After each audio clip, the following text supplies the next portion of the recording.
It's a very early first look at the HTC Windows Phone 8X. I've been working with this device for a few days. As of Friday, HTC sent this over and the embargo is lifted. We can talk about it now. And honestly, I haven't had enough time with this device to really give you a full review, and I'm not comfortable publishing a full review, but what I'd love to give you is an early review of this device, and more importantly, of Windows Phone 8, a new reinvigorated operating system from Microsoft, hoping to compete this holiday season with iOS and with Android. So you can see, functionally speaking, it's very similar in a lot of aspects here. And obviously, let's take a look at the device here. Absolutely beautiful device. Out of all the new Windows Phone designs that we've seen, this is probably one of my favorites. Love the way it feels, love the way it fits in the hand.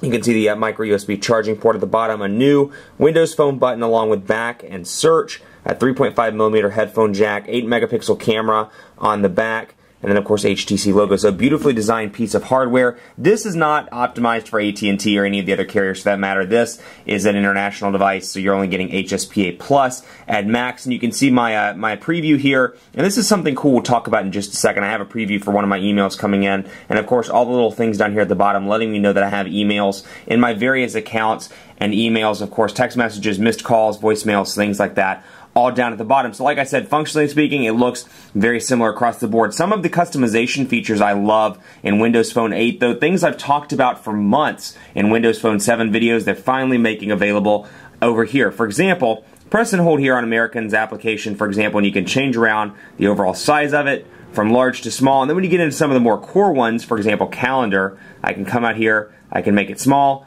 or I can make it large in traditional format. Now, what I like about this, it answers two questions. One, it really gives you a good sense of customization with this device. You can make it your own. As you see, I have, two smaller ones here. I have two big ones up and or higher and lower, rather, above and below it. I've got some small ones here. I decided to go back to the mid-range ones down here, and then I go back to the small ones over here, so you can see a lot of customization depending on what you want out of your device. But also, if you're like me and you really like the previews here, as you can see, for example, OSR weekly recap video, with text messaging, I was always frustrated because I was like, you know what, you got a pretty decent sized widget, if you will. There's some options there for customization. Why didn't they do that? Well, they've answered that question. So now I have messaging. It's a pretty big widget here, a pretty big box here, and whenever I get a message that comes in, it'll tell me that I have one text message and it'll preview the most recent text message right there. So I absolutely like that.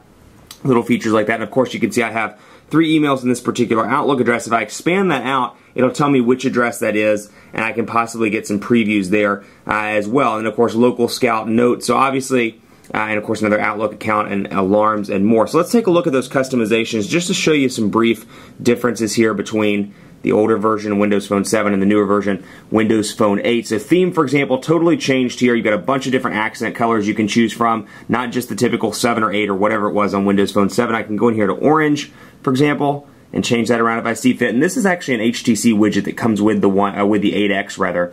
It is the HTC clock. And when I click on that, you're going to see some familiar terms here, some familiar fonts. Look and feel is going to be very similar to what we've seen on Android devices in the past, and of course HTC Hub on Windows Phone 7. So I can scroll down through here again. Photos, for example, and I just love the ability to customize and change it around and really make it my own. And that's something that finally, it's nice to see Windows Phone embracing a better level of customization. There's some other awesome applications, and we'll talk about this stuff in the full review, but these are the things that just kind of jumped out at me in my initial testing. I was in the process of doing a lot of driving this weekend, didn't get as much time as I'd like to do a full hands-on, so like I said, not really comfortable doing a full review just yet, but these are the things I've noticed. So of course, background here you saw photo being in HTC. So HTC is my background right now on my lock screen, so when I turn it off and back on, as you saw at the very beginning of the video, you kind of see that HTC look and feel along with my previews. Now my previews here are down here, so I can choose an app to show detailed status. So my Aaron Baker, my personal email is what you're seeing with that Dallas News email at the bottom along with the preview, and then I can show quick statuses with calls, messages, and of course all my different Outlook accounts down here, and that's what you're seeing down here at the bottom. So you can really customize this and make it your own. For example, this is coming from my personal email address. Let's say I want the preview to be from my calendar, or my preview to be from my text messages, or my preview to be from my Phone Dog email account. I can do that, and of course customize what you see down here at the bottom of the display as well. My different email accounts, like I said, messaging, missed calls, and more. So they're really, kind of harping on this customization thing, and quite frankly, it's something that they really need as they go into this holiday season. They compete with iOS, with Android, well established for all aspects, well established operating systems that have a decent amount of customization depending on your personal preferences.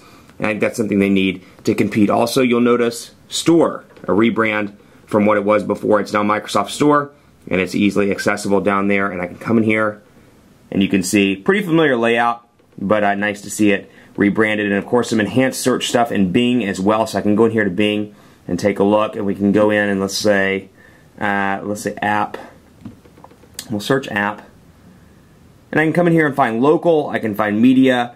I can find web and more. So I can come in here to local, and like I said, Local Scout, a great application we used in Windows Phone 7. Tells you what's nearby to you in terms of eat and drink, stay, fun things to do, and more. So I've got some different places to eat and drink, see and do, shop, and more from my Local Scout. So some great features in Windows Phone 8. Love the customization features. Can't wait to get some more hands-on with those. In the meantime, keep it locked on PhoneDog.com for continuing coverage of Windows Phone 8, the HTC 8X, or I should say the HTC Windows Phone 8X, and more. We're going live to Microsoft event today. Stay tuned for that, and let me know what you want to see out of Windows Phone 8 on Twitter at PhoneDog_Aaron and on Facebook at Facebook.com/PhoneDogAB. Thanks for watching. Much more coverage to come with this bad boy on PhoneDog.com, so stay tuned.